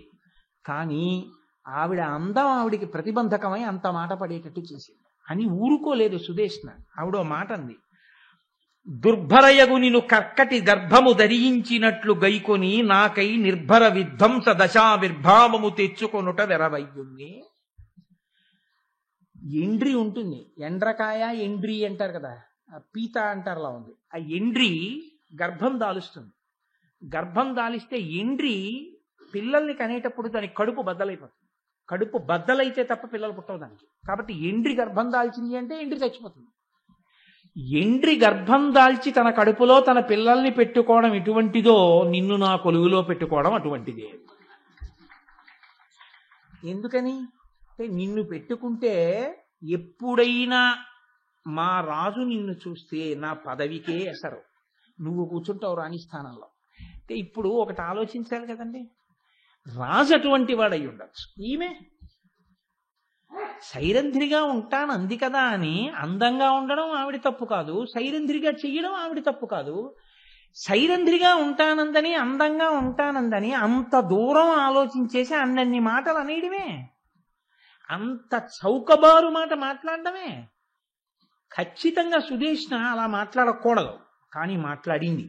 అంటే కాలం కర్మం కలిసి రాకపోతే ఎంతంత మాటలు పడవలసి ఉంటుందో చూడండి. ఇంతటి తల్లి భరించి ఆవిడంది, అమ్మా నా చిత్తము తాదృశులకు గోచరమే, అస్మదీయ కులజన సంశిక్షాచార మహిమ అట్టిది, ఏ చెప్పకు తద్విధాతి హీన వచనముల్. అమ్మా నా శీలం ఎటువంటిదో, నేను ఎటువంటి ప్రవర్తన కలిగిన దాననో, నాకు చెందినటువంటి వారు నన్ను నిరంతరము ఎలా జాగ్రత్తగా కాపాడుతుంటారో నాకు తెలుసు. ఇప్పుడు మాట్లాడితే మాట్లాడావు, ఇంకెప్పుడు ఇలాంటి హీనమైన మాటలు మాట్లాడకండి. ఆ పాటి అంది కాబట్టి మనకి శాంతి కలుగుతుంది నిజంగా, లేకపోతే నిద్ర పట్టదు. ఇన్ని మాటలు అనేయడం ఆ సుదేష్ని ఎక్కడ కనపడుతుందో మాట అడిగి వచ్చేద్దాం అనిపిస్తుంది కదా అని ఆవిడంది. అనినా నీ తలంచినట్ల కాదేర్పడ వినుము, నాదు పతులు వెరవు లావు అలగు విక్రమంబు కలుగు గంధర్వులేమరరు నన్ను ఒక్క మాత్రయైన. నాకు 5 గంధర్వులు భర్తలు, వాళ్ళు నిరంతరం నన్ను కాపాడుతూనే ఉంటారు, నన్ను చూస్తూనే ఉంటారు. ఎవరు నా యందు ప్రీతితో, నా యందు ప్రేమతో నాకు ఆశ్రయం ఇచ్చి నన్ను కాపాడతారో అలాంటి వారి పట్ల ఆ గంధర్వులు కూడా ప్రీతి చెందుతారు. ఎవరైనా నన్ను కాని చూడకూడని చూపు చూశారో, నీచమతి నన్ను నెవ్వడు సూచిన ఆ రాత్రిలోన చూతురు తెగదా రాచపలు హరిహరాదులు కాచిన బల విక్రమముల కర్మములైన. హరిహరాదులే అడ్డొచ్చిన, చూడకూడని చూపు చూసిన మగవాడున్నాడని నా భర్తల దృష్టిలోకి వెళ్ళిందో ఆనాటి రాత్రియే ఆ వ్యక్తికి ఆఖరు రాత్రి. మామూలుగా చంపరు, ఏ కీలుకా కీలు ఊడదీసి చంపేస్తారమ్మా అంది సత్యం. పతివ్రత నోటి వెంట వచ్చిన మాట. ఆ మాట సుదేష్ణతో ద్రౌపదీదేవి చెప్పింది. అయితే మీరు ఇక్కడ ఒక్క విషయాన్ని గమనించాలి. భారతంలో చమత్కారమైనటువంటి సన్నివేశాలు కొన్ని కనపడతాయి. ద్రౌపదీదేవి రక్షణ కలిగింది అంటే 5 గంధర్వులు పతులు నన్ను కాపాడుతున్నారు అని ఆవిడ చెప్తోంది. నిజమే, భీమసేనుడు రక్షించాడన్నమాట పరమయదార్థం. అందులో ఏమి మనం తప్పు పట్టవలసిన విషయం కానీ లేకపోతే సందేహించవలసిన విషయం కానీ ఏమీ లేదు. కానీ అసలు నిజంగా 5 గంధర్వులు భర్తలున్నారు, నన్ను నిరంతరం కాపాడుతున్నారని ఏ ద్రౌపది చెప్పిందో ఆ ద్రౌపదియే 5 భర్తలు ఎదురుగుండా కూర్చునుండగా అవమానాల పాలయ్యి ఉన్నది ఒకప్పుడు. అయిందా లేదా? నన్ను నిరంతరం కాపాడతారు, అలా చూస్తే ఒక్క రాత్రే బతుకుతాడంది. బతికున్నారు ఇంకా చూసిన వాళ్ళు. దుశ్శాసనాదులు లేరు, దుర్యోధనుడు లేడు, కర్ణుడు లేడు, ఉన్నారు. అది ఆవిడ పతిభక్తి, ఆవిడ పాతివ్రత్యం. ఆవిడ ఆ మాట అంది. ధర్మరాజు గారిని పాండవుల్ని ధర్మం ఎలా రక్షిస్తూ ఉంటుందో ద్రౌపదీదేవిని నిరంతరం రక్షించేది ఆమె పాతివ్రత్యము, ఆమె భక్తి. ఈ రెండూ కాపాడుతుంటాయి. నేను అందుకే మీతో ఒక మాట అన్నా. ఆవిడ వీధిలోకి, రాసవీధిలోకి ప్రవేశించినప్పుడు ఆవిడ్ని రక్షించినది ఏదైనా ఉంటే మీరు జాగ్రత్తగా పరిశీలిస్తే అదృశ్యంగా భగవానుడే ఆవిడ్ని రక్షించాడు. రక్షించి ఆవిడ అంతఃపుర ప్రవేశం చేసేటట్టుగా చేశాడు. మరి ఈ మాటలు ఎందుకు రావాలి అంటే భవిష్యత్ కథా సంకేతాన్ని పతివ్రత నోటి వెంట ఈశ్వరుడు ముందే పలికించేశాడు. యోగులైనటువంటి వారు, పతివ్రతలైనటువంటి వారు వారి నోటి వెంట వచ్చిన మాటలు ఉత్తినే పోవు, జరిగి తీరుతాయి. కాబట్టి ఊర్జిత కథోపేతంబు, కీచకుడు వచ్చినప్పుడు మనకు భయం లేదు, చచ్చి తీరుతాడని మనకు ధైర్యం. మీరు చూడండి, మహాభారతంలో మెరుపులున్నాయి ఇలాంటివి. ఒకటి, ద్రౌపదీదేవి 5 భర్తలు ఎదురుగుండా కూర్చునుండగా వలువలూడుస్తుంటే ఆవిడ భర్తల్ని ప్రార్థించలేదు, ఆవిడ కృష్ణ పరమాత్మని ప్రార్థించింది. కృష్ణ పరమాత్మ వలువలిచ్చాడు. ఆవిడికి తగినటువంటి కోడలొకతుంది మళ్ళీ ఉత్తర.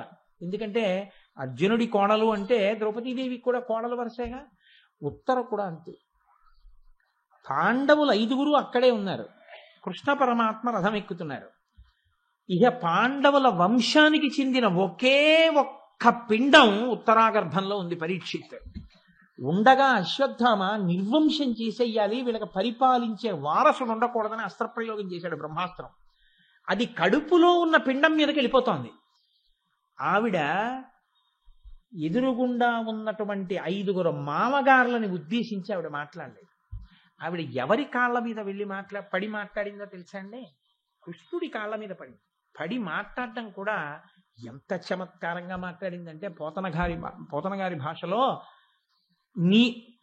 నేను నీదు మేనల్లుడు శత్రువుల చేత హతుడయ్యను, భళ్ళాగ్నిల నుంచి శిశువు బ్రతికింపగదే, నీ చెల్లెలి కోడలా అని. ఎంత పెద్ద మాట చూడండి. నేను నీ కాళ్ళు ఎందుకు పట్టుకున్నానో తెలుసా? నేనేం బయటదాన్ని కాను, నీ చెల్లెలి కోడల, సుభద్ర కోడలనయ్యా. నీ మేనల్లుడు శత్రువుల చేత హతుడయ్యను, నువ్వు ఉన్నావు, రక్షిస్తావని నమ్మాను, అయినా నా 5వ తరం పోయింది. అయినా ఏమోలే ఎందుకు జరిగిందో అని నమ్మాను. ఇక నాకంటూ బతకడానికి ఆశ ఏమిటి అంటే కడుపులో ఉన్న బిడ్డ. ఇప్పుడు వాడు కూడా, నీ మేనల్లుడు శత్రువుల చేత హతుడయ్యను, ఇప్పుడు ఈ కడుపులో ఉన్న శిశువు అశ్వత్థామ వేసినటువంటి బ్రహ్మాస్త్రానికి కాలిపోతున్నాడు లోపల, నాకు తెలుస్తోంది బాధ. ఈ భల్లాగ్నిని అణంచి శిశువు బ్రతికింపగదే, బ్రహ్మాస్త్ర ఉపసంహారం తెలిసిన వాడు అర్జునుడు మామగారు. ఆయన అడగలేదు ఆవిడ. ఆయనకి కూడా శక్తి ఎక్కడి నుంచి వస్తుందో కనిపెట్టి ఆయన్ని పట్టుకుంది ఆవిడ. ఉత్తరక్షణ ప్రయోజనానికి పరమభక్తితో భగవంతుడి పాదాలు పట్టుకుని నిలదీసి అడిగింది, నువ్వు రక్షించందంతే. అంతే. పోతన గారు నిజంగా ఏ మహానుభావుడు, ఏమి పద్యరచన చేసేశారో. ప్రకటితమైన దైవయోగమన పాండవ సంతతి అంతరింపగా వికలత నొందనీక ప్రభవిష్ణుడు కృష్ణుడు అనుగ్రహించి శాబకు బ్రతికించే గావున తద్బాలకుడు దేవరాతుడని పేర ప్రసిద్ధికి నెక్కె పూజ్యుడై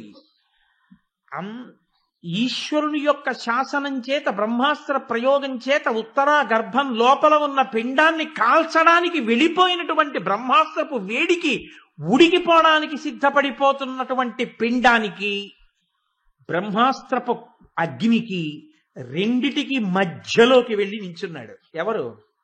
బండి మీద ఒక కాలు పెట్టి ఎక్కడానికి ఇలా సిద్ధంగా ఉన్నవాడు. ఇక్కడ ఎలా ఉన్నాడో వింటూ అక్కడ అలాగే ఉన్నాడు.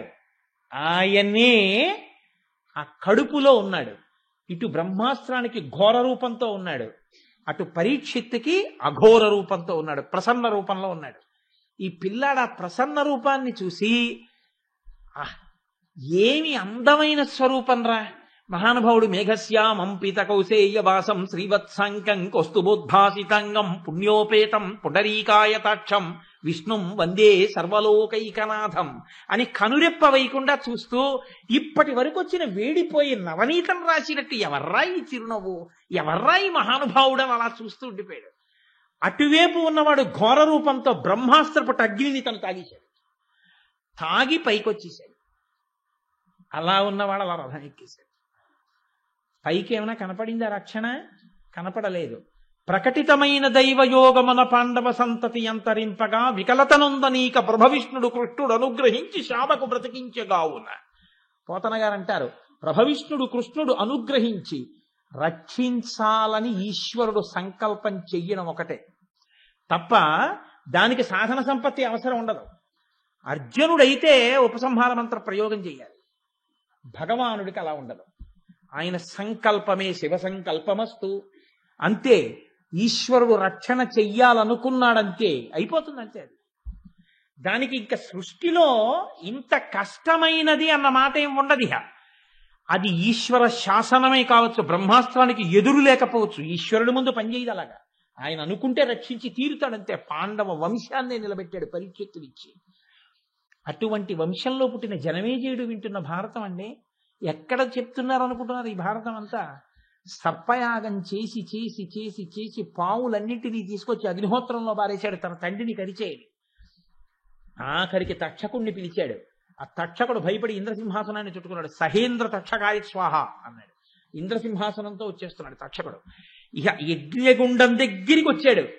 ఈలోగా వెళ్ళి ఆ పావులన్నీ కాలిపోతున్నాయని భయపడి వాసుకి అస్థీకుడిని ప్రార్థన చేశాడు. అస్థీకుడు అంటే ఎంతో భక్తి జనమేజయుడికి.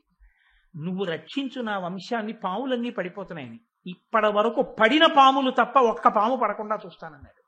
యజ్ఞమాటం దగ్గరికి వెళ్ళాడు. జనమేజయుడు లేచి నిలబడి నమస్కారం చేశాడు. ఎంత గొప్ప యాగం చేశావయ్యా, ఎన్ని పాములు కాల్చేశావు, ఎన్ని పడగల పాములు పడిపోయాయో. మహాభారతం ప్రారంభం అదే.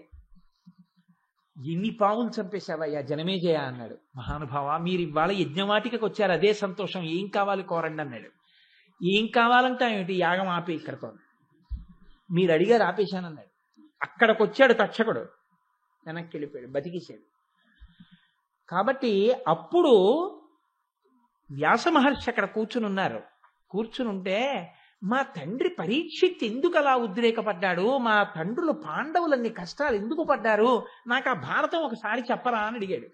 అడిగితే వైశంపాయనుడు, వ్యాసుడి శిష్యుడు, వ్యాసుడు వైశంపాయనుడి వంక చూసి ఈ పిల్లవాడికి భారత కథ అంతా చెప్పరా ఒకసారి అన్నాడు. అంటే భారతం అంతా చెప్తే జనమేజయుడు అన్నాడు, ఇదంతా నిజంగా ఇలా జరిగిందా అన్నాడు. ఇదంతా నిజంగా ఇలా జరిగిందా అంటే ఏమిటి, మీ నాన్నను అలా చూపించనా అన్నాడు వ్యాసుడు. చూపించండి అంతకన్నానా అన్నాడు. ఉత్తర క్షణం పరీక్షిత్ మహారాజు గారిని చూపించాడు. తన వంశజులందరినీ చూశాడు. చూసి పొంగిపోయి, ఇప్పుడు నమ్ముతున్నాను, భారతం కల్పిత కథ కాదు, పాత్రలు కాదు, ఇతిహాసము, జరిగిన కథ, యథార్థముగా జరిగిందని పొంగిపోయి నేను మనశ్శాంతి పొందాను అన్నాడు జనమేజయుడు. కాబట్టి మహాభారతం ఎవరు వింటుంటారో వాళ్ళకి మనశ్శాంతి కలుగుతుంది. ఏవి ప్రతిబంధకాలు వస్తాయో ఆ ప్రతిబంధకాలని తన పరమభక్తులై తనని నమ్ముకున్న వాళ్ళని ఆనాడు ఈశ్వరుడు కంటికి కనపడకుండా ఎలా రక్షించాడో అటువంటి వాళ్ళ కథని తన్మయత్వంతో వింటున్న వాళ్ళని చూసి ఈశ్వరుడు అదే రకంగా ప్రతిబంధకాలని తీసేసి వాళ్ళకి మనశ్శాంతిని చేకూరుస్తాడు.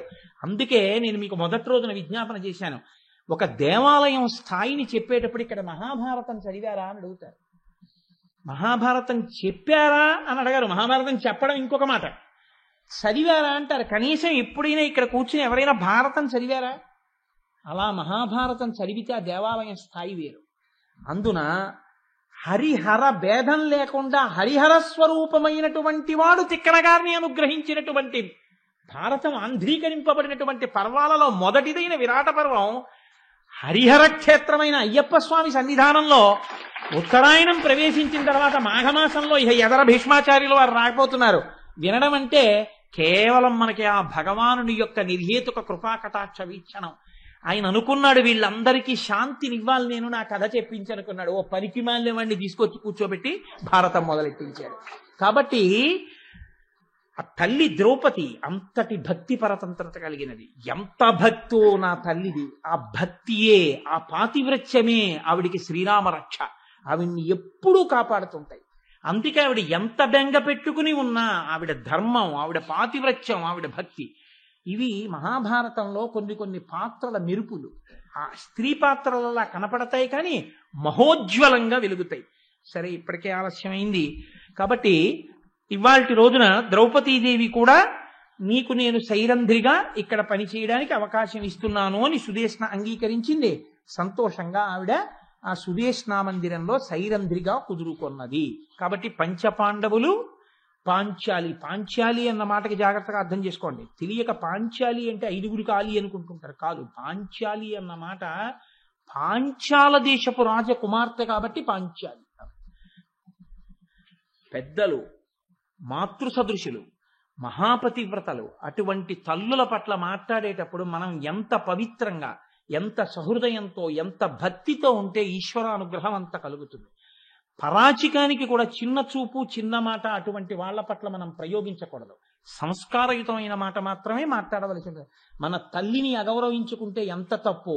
ద్రౌపదీదేవి లాంటి మహాపతివ్రతలను చిన్న చేసి మాట్లాడడం కూడా అంత తప్పే. అది తెలిసి చేసినా తెలియక చేసినా కట్టి కుడిపేస్తుంది. ఆ తర్వాత తెలుస్తుంది ఎంత కట్టి కుడిపింది అలాంటి మాటలు మాట్లాడే. మీకు సాక్ష్యాలు తెలుసు, మీరు పెద్దలు, నేను చెప్పక్కర్ల నోటితో. సరదాకైనా అలా ఉచ్చరించిన వాళ్ళ జీవితాలలో ఎన్నెన్ని కష్టాలు పడి ఉన్నారో మీరు చూసి ఉండని వారు కారు. కాబట్టి మనం రామాయణ, భారత, భాగవతాల పట్ల అత్యంత భక్తి శ్రద్ధలతో ఉండాలి. అవి పరమ ప్రామాణికములు, వేదోప బ్రహ్మణములు. పంచమ వేదం అంత పరమ పవిత్రమైంది. కాబట్టి రేపటి రోజున మనం చక్కగా ఆ మల్లుడు ప్రవేశిస్తాడు. భీముడికి మల్లుడికి యుద్ధం, కీచక ప్రవేశం, ఊర్జిత కథోపేతంబు. ఇహ సైరంధ్రిగా ద్రౌపదీదేవి ప్రవేశం తర్వాత మంచి రసపట్టులోకి వెళ్ళిపోతుంది విరాట పర్వం. కాబట్టి ఇంకా రేపటి నుంచి, అందున మాఘమాసం కూడా వచ్చింది,